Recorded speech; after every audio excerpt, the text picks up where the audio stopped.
Pagkatapos ang masama nito, iniwanan nila sa ibang bansa. Walang aid, walang tulong galing sa gobyerno ng Pilipinas. Inabandon na nila yung Pilipino sa ibang bansa. Nag-iisa siya nun.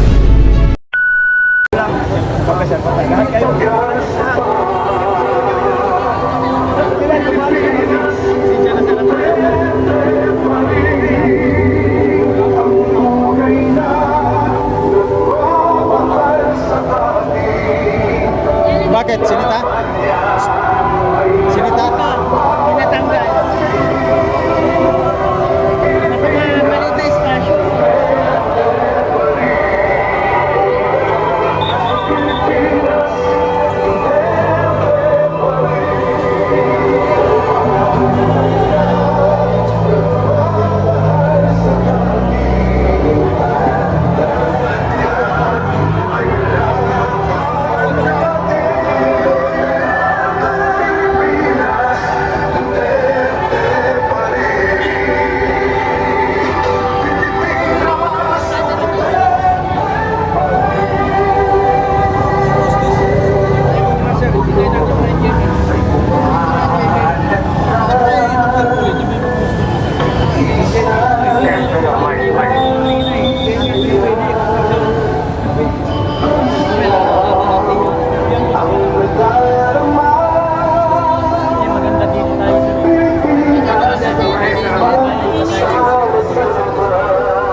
Pwesto na po ulit.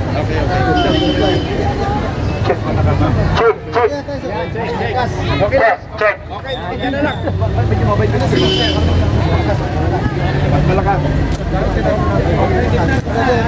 Sir, dito sir, dito. Malapit ito, di ba? Ada ka nang nilin. Isa tayo. May next batch pa rin at paglabas doon, paglawan na tayo mag-operate sa labas. Sa loob. Pinapon mo? Dahil lang sir.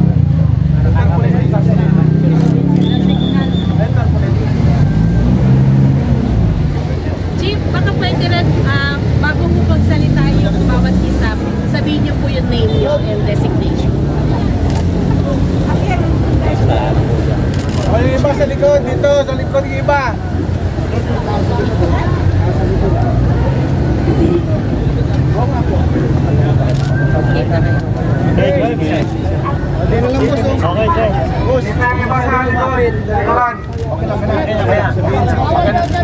Magandang araw po.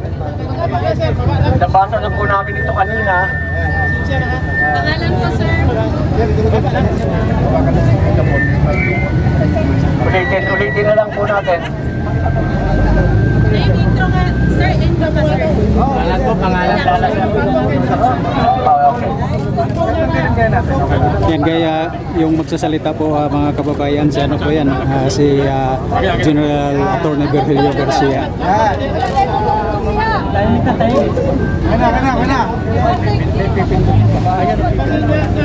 Okay, testing. 1, 2, 3. Okay, game. Magandang araw po sa inyong lahat. Ako po si Retired Brigadier General Virgilio Garcia. Judge Advocate General po ang aking serbisyo nung ako'y nasa serbisyo. Kami po ay pawang membro ng United People's Initiative at kami po ay nagpunta dito sa Supreme Court upang makiusap, upang makisamo na yung mga nakapinpin na mga kaso ay kung maaari ay resolbahin nila sa lalong madaling panahon. Ang aming pong sulat, babasahin ko verbatim para malaman ninyo, na-receive na po ito. Naipa-receive na po namin kanina, mga alas 11 ng tanghali ng umaga, at babasahin ko po sa inyo. The honor dated February 23, 2026. To the Honorable Chief Justice and Associate Justices of the Supreme Court of the Philippines. Subject: respectful appeal for resolution of pending national cases. Honorable Justices of the Supreme Court, we respectfully write as concerned Filipino citizens who sincerely care about the welfare of our republic and the stability of our democratic institutions. At present, there are several pending cases before the Supreme Court that carry deep and far-reaching implications for our Baba country. mo lang konti. Matters involving national budget, the electoral system, constitutional processes, and other significant national concerns. Among these cases are, number 1, Rodrigo Roa Duterte, Ronald De La Rosa versus Honorable Lucas Bersamin. Case number GR number 278747. Isidro Tom Ungap versus House of Representatives. General Appropriations Act of 2025. GR number 277975.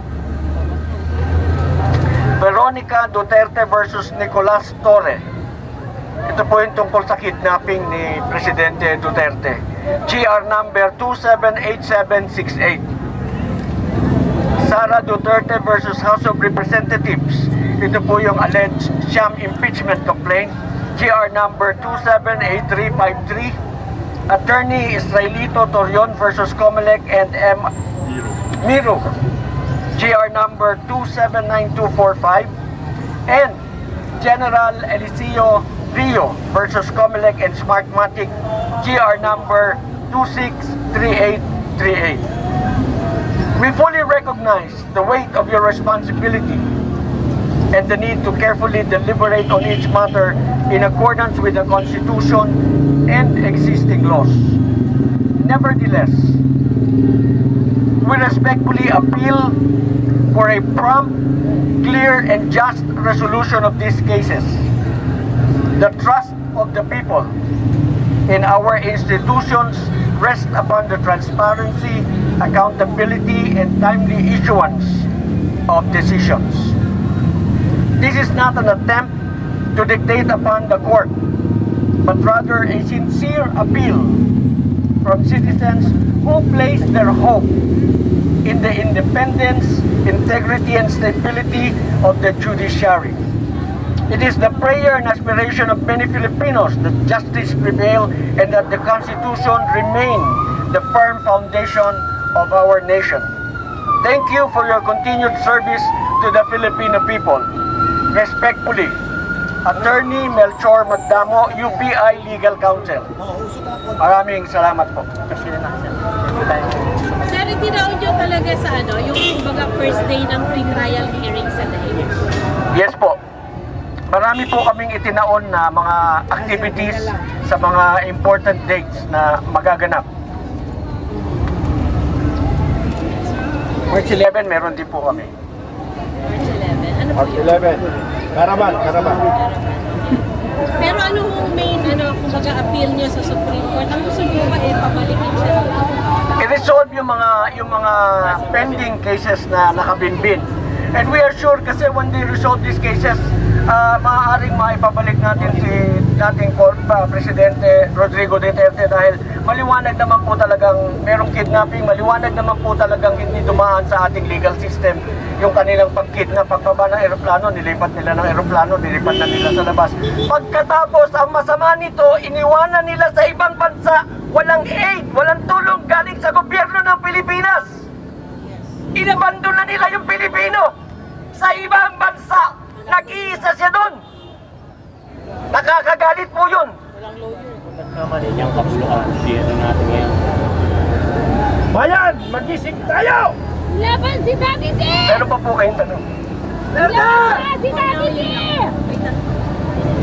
Takot sila magtanong, may galit na eh. Maraming salamat po sa inyong lahat, sa inyong pagsubaybay sa amin. Maraming salamat po.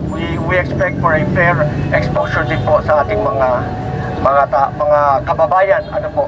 Gusto lang po namin ng patas-patas na paglalahad ng katotohanan sa ating mga kababayan. Maraming salamat po. Ito po tayo mga idagdag pa. Additional lang si Capre, sasabihin. Kaya tayo nandito, ako nga po pala si Captain Ray Valeros, Secretary General ng United People's Initiative. Kaya po bakit dito sa Supreme Court? Wala na po tayong maasahan sa ating executive branch. Ganon rin po sa legislative branch, wala na tayong maasahan. Alam naman ng lahat yan. So dito ang huling bastion ng hope ng ating bansa, ang Supreme Court. Regardless kung ano ang magiging desisyon nila, kailangan resolbahin nila yung mga outstanding cases na nakapending rito sa kanilang sala.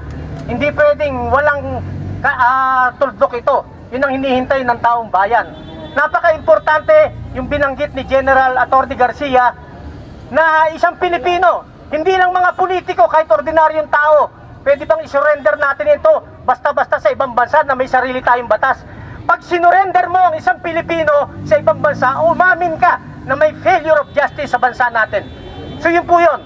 At pangalawa, General Appropriation Act, kung inaksyonan ng Supreme Court last year, bago magtapos ang session ng lower and upper house, sana hindi na naulit yung anomalya sa General Appropriation Act sa 2026.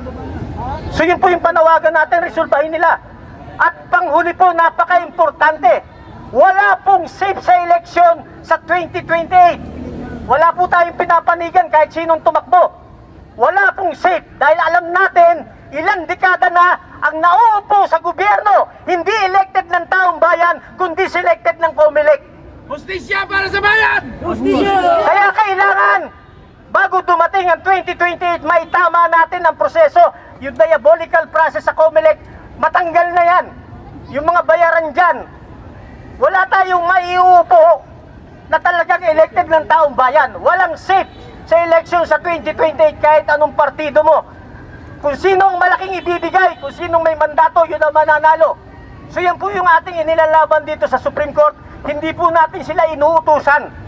Tayo po ay nakikiusap sa kanila na resolbahin na ito at malaman ng taong bayan kung ano ba ang stand ng Supreme Court bilang huling taga-analisa ng ating batas at ng ating konstitusyon. Marami po salamat sa lahat. Okay.